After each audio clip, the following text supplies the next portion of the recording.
தமிழ்நாட்டுடைய முன்னேற்றத்தை, தமிழ்நாட்டு மக்களுடைய முன்னேற்றத்தை தடுக்க பார்க்கிறாங்க.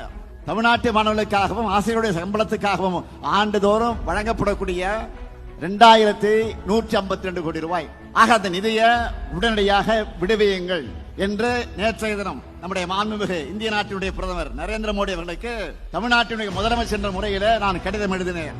அதற்கு இன்றைக்கு ஒன்றியத்துடைய கல்வி அமைச்சராக இருக்கக்கூடிய தர்மேந்திர பிரதான் அவர்கள் பதில் கடிதம் அனுப்பியிருக்கிறார். அதில் அவர் என்ன சொல்லுகிறார்?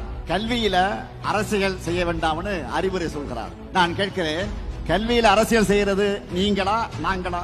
மும்மொழி கொள்கை ஏத்துக்கிட்டாதான் கல்வித்துறைக்கு தர வேண்டிய நிதியை தருவோம்னு பிளாக்மெயில் பண்றதுக்கு பேர் என்ன? அரசியல் இல்லையா? கல்விக் கொள்கை என்ற பேர்ல இந்தியை திணிக்கிறது அரசியல் இல்லையா? பல மொழிகள் கொண்ட இந்திய நாட்டை ஒரு மொழி நாடா மாத்துறது அரசியல் இல்லையா? ஒரு திட்டத்துக்கான நிதியை இன்னொரு திட்டத்தை ஏத்துக்கிறதுக்கான நிபந்தனையா மாத்துறது அரசியல் இல்லையா? ஆக அரசியல் செய்வது நீங்களா நாங்களா? மக்கள் நல திட்டங்களுக்காக அரசோட நிதியை செலவு பண்றவங்க நாங்க, அரசோட நிதியை மதவெறிக்காகவும் இந்தி சமஸ்கிருத திணிப்புக்காகவும் செலவு பண்ணக்கூடியவங்க நீங்க. பிஎம்ஸ்ரீ திட்டத்தை ஏற்காததால தமிழ்நாடு 5000 கோடி ரூபாய் இழக்குதுன்னு சொல்ற ஒன்றிய அமைச்சர் தர்மேந்திர பிரதான் அவர்களே, தமிழ்நாட்டில இருந்து நீங்க வாங்கிட்டு இருக்கக்கூடிய வரியை தரமாட்டோம்னு சொல்ல, எங்க கிட்ட இருந்து நீங்க வாங்கிட்டு இருக்கக்கூடிய வரியை தர முடியாதுன்னு சொல்ல எங்களுக்கு ஒரு நொடி போதும். கொடுத்து பெறுவதுதான் கூட்டாட்சி தத்துவம். அதுதான் இந்திய அரசியலமைப்பு சட்டத்தோட